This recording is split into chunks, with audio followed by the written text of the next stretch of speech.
Hello everyone, welcome to part 2 of the 16th lecture of the course Statistical Thermodynamics.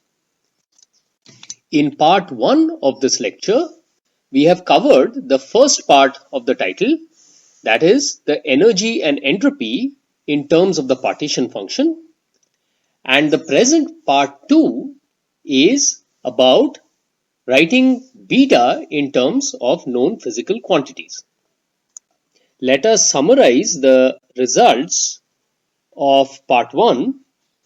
The internal energy is equal to U naught minus N del ln Q by del beta at constant number of particles and volume, and the entropy is equal to K beta U minus U naught plus Nk ln Q. So we have written energy and entropy in terms of the partition function.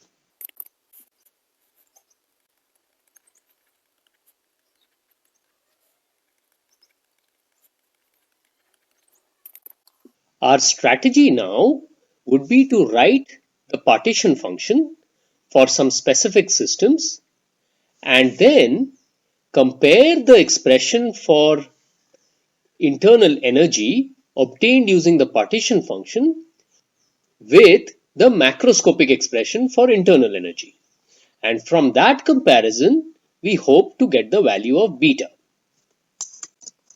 So let's begin by an example calculation of the partition function. And we can consider a system which has equally spaced energy levels.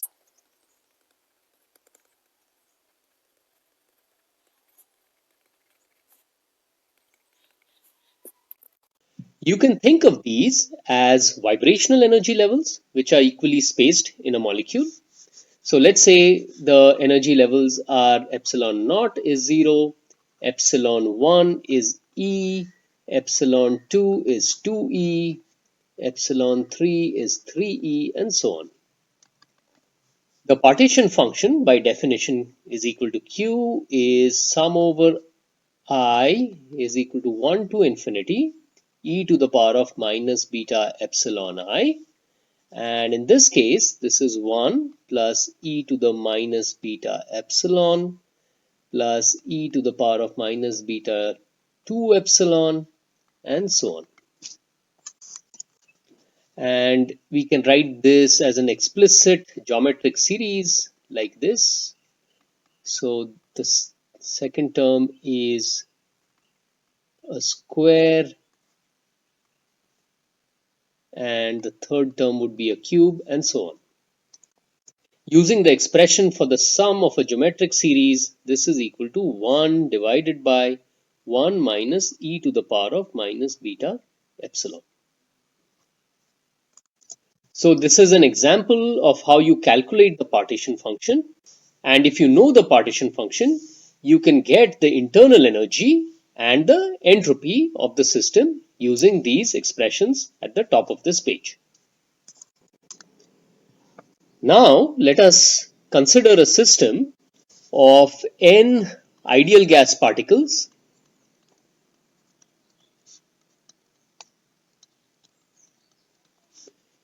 in a container of volume V and temperature T.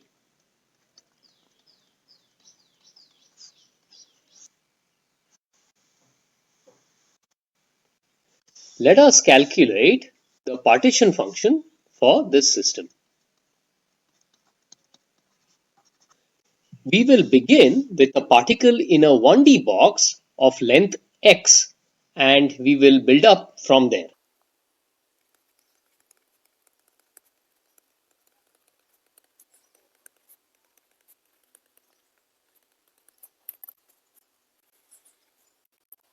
The energy levels of this system are En is equal to n squared h squared divided by 8mx squared. You will recall this from your earlier courses in quantum chemistry. N is equal to 1, 2, and so on. The lowest state has energy epsilon 1 is equal to h squared by 8mx squared. We set this as the reference energy.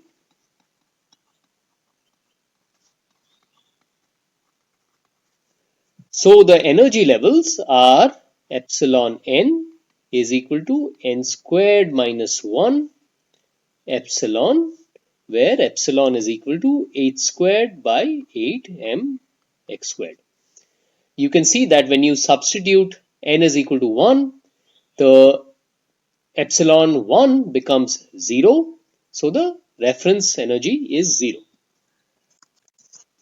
The partition function using these energy levels is Qx is equal to sum n is equal to 1 to infinity e to the power of minus beta n squared minus 1 epsilon.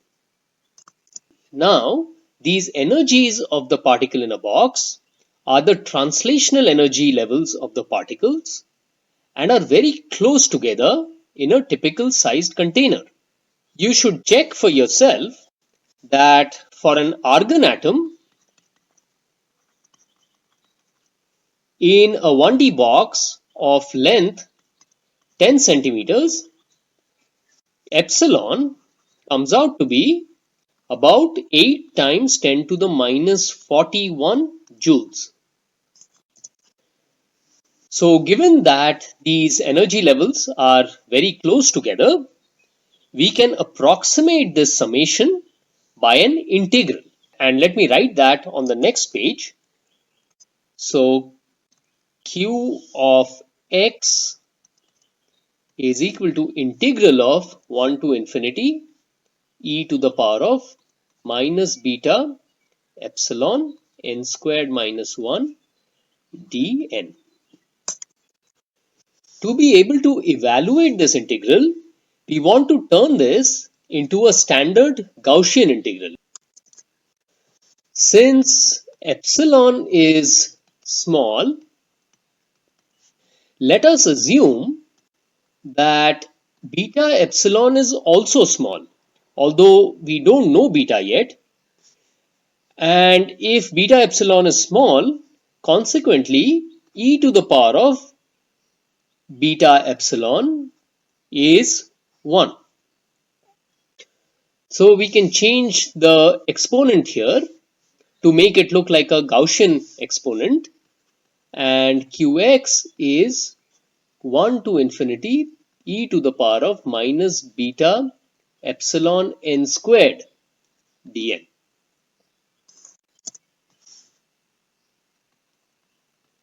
Again, using the argument that beta epsilon is small, which implies that the Gaussian e to the minus beta epsilon n squared has large width, we assume that changing the lower limit of this integration to 0 will not make such a big difference. So writing this as 0 to infinity e to the power of minus beta epsilon n squared dn, we now have a standard integral which can give us a value of this partition function. Now to evaluate this integral, we need to make a small substitution. So x squared is equal to beta epsilon n squared, which implies that 2x dx is equal to 2 beta epsilon n dn, and dn is equal to x dx divided by beta epsilon n, and writing n in terms of x, dn is equal to dx divided by square root of beta epsilon. So substituting these n squared and dn in this integral. This becomes a simple Gaussian integral. Qx is equal to 1 over square root of beta epsilon 0 to infinity e to the power of minus x squared dx, and this integral here has the value square root of pi by 2, and the final result is 1 over square root of beta epsilon times square root of pi divided by 2. We need to write the value of epsilon explicitly in terms of the mass of the particle, length of the box, and so on. And let me write that on the next page. So Q of x is equal to 8mx squared divided by beta h squared square root of pi by 2. And that can be simplified to 2m pi divided by beta h squared square root multiplied by x. Now we want to extend this idea of the 1D box to a 3D box and calculate the partition function for that. So for a 3D box, the energy levels are epsilon, n1, n2, n3. There are three quantum numbers, and the energies are E n1 x plus epsilon n2 y plus epsilon n3 z, and the partition function is sum over all these energy levels e to the power of minus beta epsilon n1x minus beta epsilon n2 of y minus beta epsilon n3 z. We can write these three terms explicitly as three products, and then this becomes sum over n1 e to the power of minus beta epsilon n1 x multiplied by n2 e to the power of minus beta epsilon n2 y, and the third term.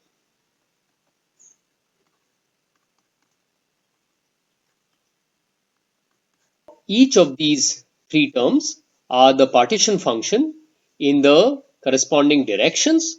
So this can be written as qx multiplied by qy multiplied by qz. And we have expressions for the qx, and due to symmetry, we have the corresponding expressions for qy and qz. Substituting for the expression for the partition function in the different directions, we can write the partition function for the 3D box, and I'll do that on the next page. Q is equal to 2m pi divided by beta h squared 3 by 2 x y z for a rectangular box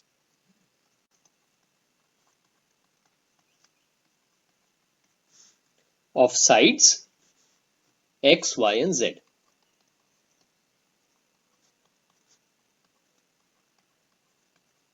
Since x, y, z is the volume of the box,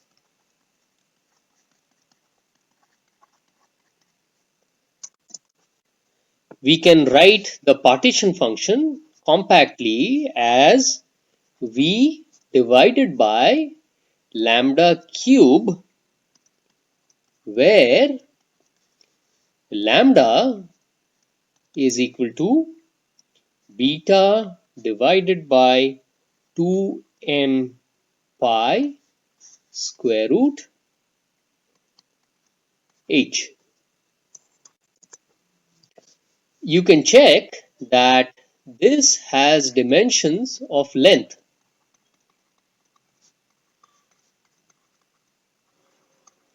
and it is called the thermal wavelength of the particle.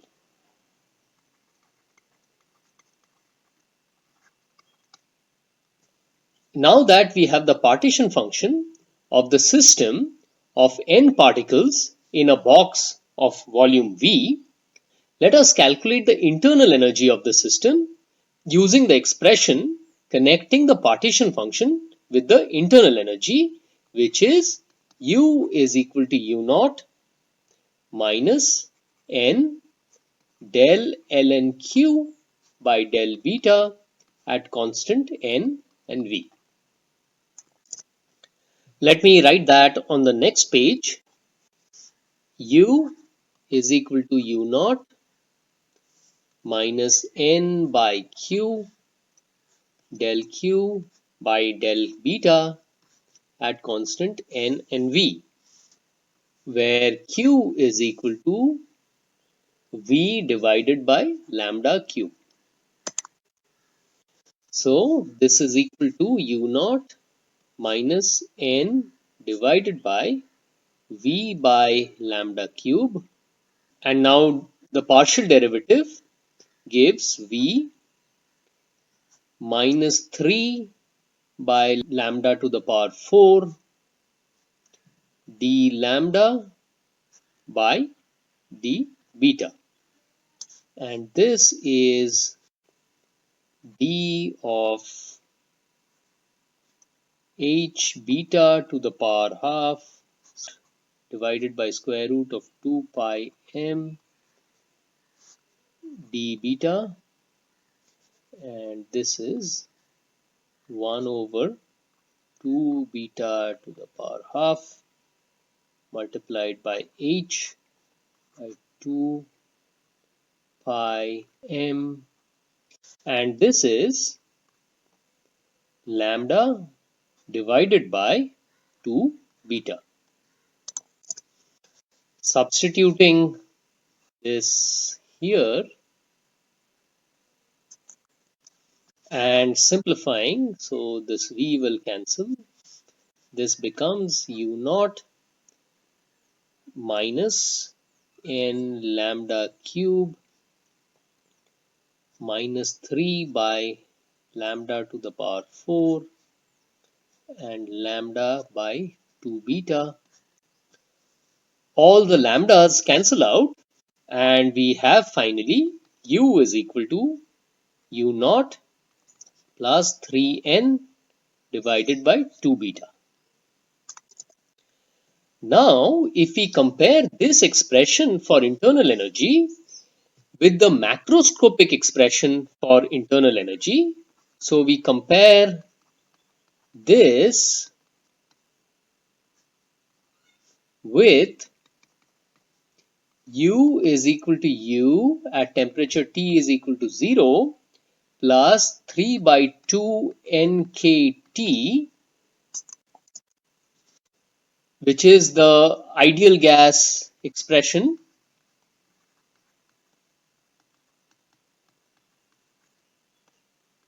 And we have derived this in a lecture earlier on in the class. We get U naught is equal to U at temperature T is equal to 0, and importantly we get the value of beta to be 1 divided by kT.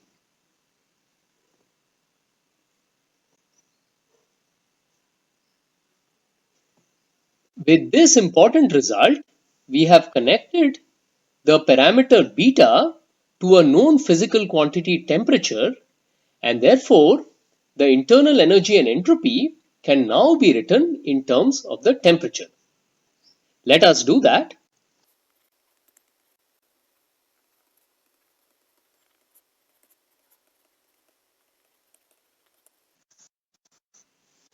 This is just a simple use of the chain rule. So del F by del T is equal to del F by del beta by del T, and that is del F by del beta d of 1 over kt by del t, and that is minus 1 over kt squared del F by del beta. So writing this in terms of del F by del beta, this becomes minus kt squared del F by del t. The internal energy expression in terms of derivative with respect to temperature becomes minus L del ln Q by del beta Nv is equal to U naught minus N minus KT squared del ln Q by del T at constant N and V. So the final expression for internal energy is U naught plus N K T squared del ln Q by del T N and V.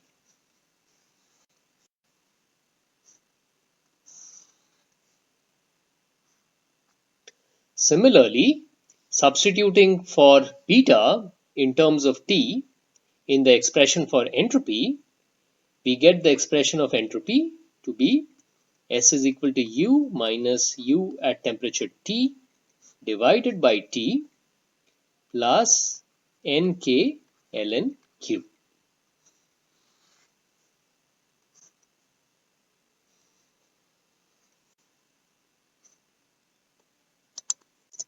The big picture here is that the internal energy and entropy of a system depends only on its partition function and the temperature and the number of particles. In the next lecture, we will make an explicit connection between the change in entropy calculated using the microscopic picture, that is, using the partition function, and the macroscopic picture, which originated from considering cyclic reversible processes. See you for the next lecture.